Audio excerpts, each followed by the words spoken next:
Okay, I'm going to attempt to make a video of a derivation that we need to do in class. Okay, so what I'd like to derive is the heat diffusion equation. This is for one-dimensional conduction, but it can be extended to two- and three-dimensional conduction. So sorry, it's a little difficult to write on this because I can't touch it anywhere. So what we want to do is look at a one-dimensional conduction problem. So what I'm going to do is draw a control volume like this. Okay, and we're going to look at, again, just one-dimensional conduction, and I'm going to draw a little element inside here like this. Okay, so this little element in here, like that. Okay, this is the x direction this way.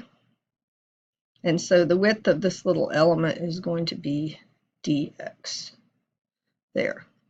Okay, so the conduction is going to go this way. We're going to have q dot in the x direction. And we're going to say on the other side, we might have some conduction coming out this side. That's q dot at x plus dx, dx being the width of that element. Okay, our area for heat transfer, we remember, is perpendicular to the direction of conduction. So that's our area A. We're also going to allow for the idea that there might be heat generation in this element, and so we're going to have that there could be Q dot generation, and like we said in your book, they define that as E dot gen times the volume.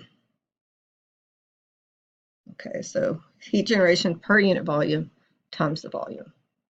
In this case, the volume of the little element that I've shaded is equal to what? It's A times dx, right?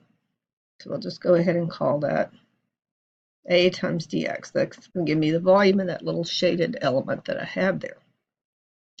All right, I also have a storage term. It's kind of hard to draw storage on the the element there. And I believe in class we talked about the fact that the energy balance on this little element basically would just be the energy in is equal to the energy out plus the storage.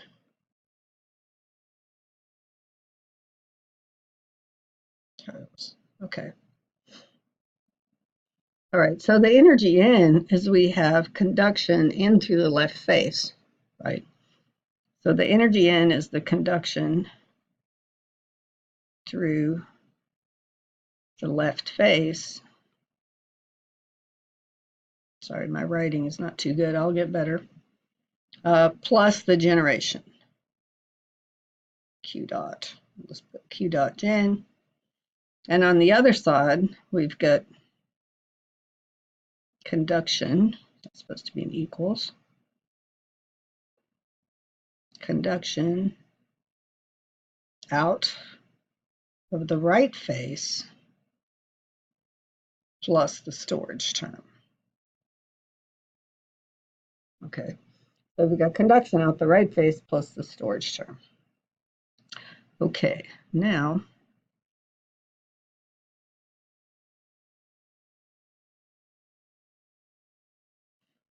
all right.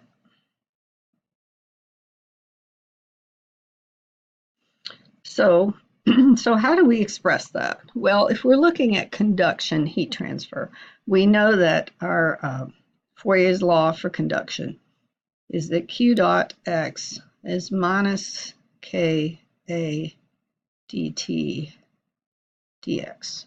Okay? So we want to say that the energy conducting in through the left face can be described by this equation, and the energy conducting out the right face will be a little bit different, but we'll see how that works. So this is going to be actually just that equation is the energy conducted into the left face of our element. And then we already have, for our equation up there, we had the energy conducted in the left face plus the heat generated. So we know what the heat generated is. We've already said we know what that is. So our Q dot generated is just going to be our E dot gen, which is heat generated per unit volume, times the volume, or E dot gen times A dx, we say. So we know that. Okay, so all right. So let's do next, how do we know what the change in internal energy is? And we've already talked about the energy storage term in class as well. So the storage term, E dot storage, say the energy stored, can be represented as just, okay, you could say it's the mass times the volume of the element times C sub P times the change in temperature with time, okay? So you have change in temperature with time here. And I just realized you'll probably notice since we have a derivative with respect to x, and we can also have a derivative with respect to time, these actually should be partial derivatives, right? So this should be partial of t with respect to x because we also can have temperature variation with time. Okay, so that's just the partial derivative. Okay, so we've got that. All right, so what's the mass times the volume? Sorry, I needed the mass times the, yeah, I needed the mass, not the volume. Okay, so just mass specific heat, dt, d time, and that's what we know from thermo, right? We know that as well. So what's the mass? The mass is the density times the volume. The volume is A dx, just like we had above there, right there. So the volume is A dx times the specific heat times dt, d time.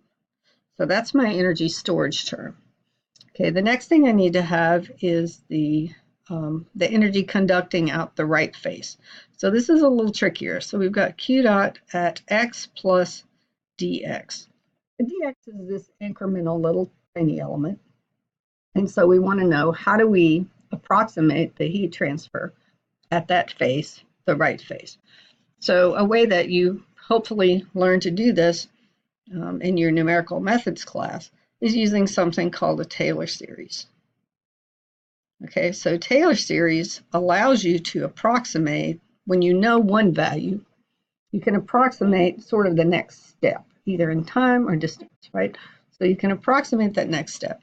So how do you do it? Well, the Taylor series tells us that if you have, you want to find the function at some sort of new value x, you evaluate the function at a, your old value, then you take the derivative at a, multiply it times the actual spacing between x and a, your 2 points, and divide it by 1 factorial, plus you have higher order terms. Okay, so the original term plus the derivative divided by 1 factorial. Okay, so now we're going to write that down. So what does that look like? Okay, so what that looks like is this. We're going to have, we know that Q is minus K A dt dx, right? So we're going to have, let's see, I factored out the area. So Q dot at x plus dx then, on the right-hand side of the element coming out, is going to be minus K times A. I'll just leave A in there. A is constant, right? Times dt dx. Actually didn't want the K in there, so let me do that again. I can pull the area out, but the K might be a function of location or something else. So I'm going to leave the K kind of general for now. So I've got minus A, I'm going to pull that out. So I've got K dt dx. Okay, that's the value at the left-hand side that I'm going to use to approximate the new value. Taylor's series says I need to take the derivative of this original value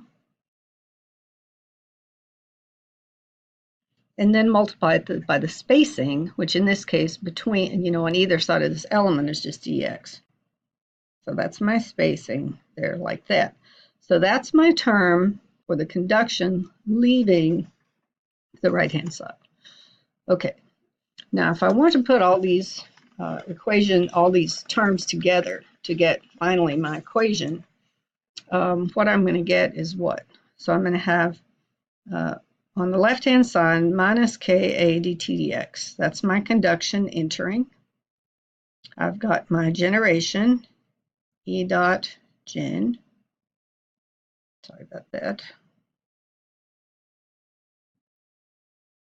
So I've got E dot gen times the volume, ADX. And then I've got the storage term on the right-hand side, rho C A dt d time, and I've just put the dx at the end. ADX is the volume. And then we've got this term above.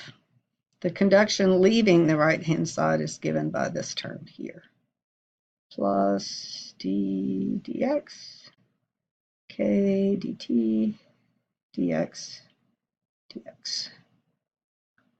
There. So that big term. So then all we have to do, we can notice, and this always happens with these types of problems, that this term, the original term that we took and added the increment to, is the same as this term over here. That's the term we started with.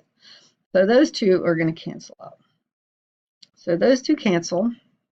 So what I'm going to end up with then is, let's see, I'm going to end up with just the E dot gen. Let's see, and usually we rearrange this too a little bit. I don't know if I want to do all that in one step. So we've got E dot gen and ADX equals rho CA dt dx, dt dx. There's the dx. And then we've got minus, got the area in there too.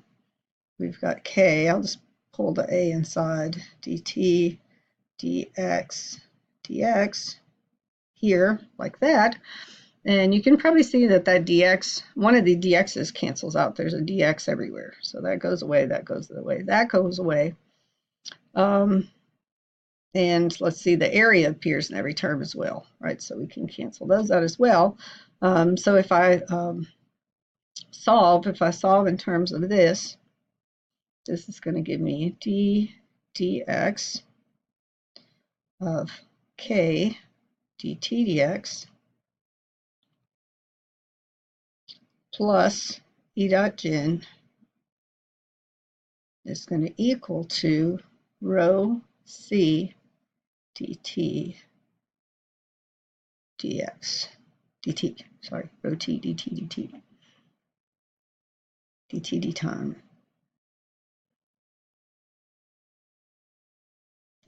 rho C dt d time. Okay, so at least this looks a little more simplistic.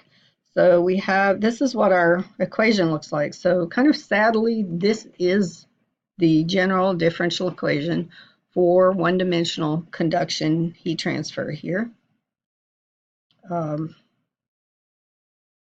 you can see that this does include generation. It's got the E dot gen in there, and it also includes the transient effects because we have a temperature changing with time. So that in a nutshell is the derivation for one-dimensional conduction.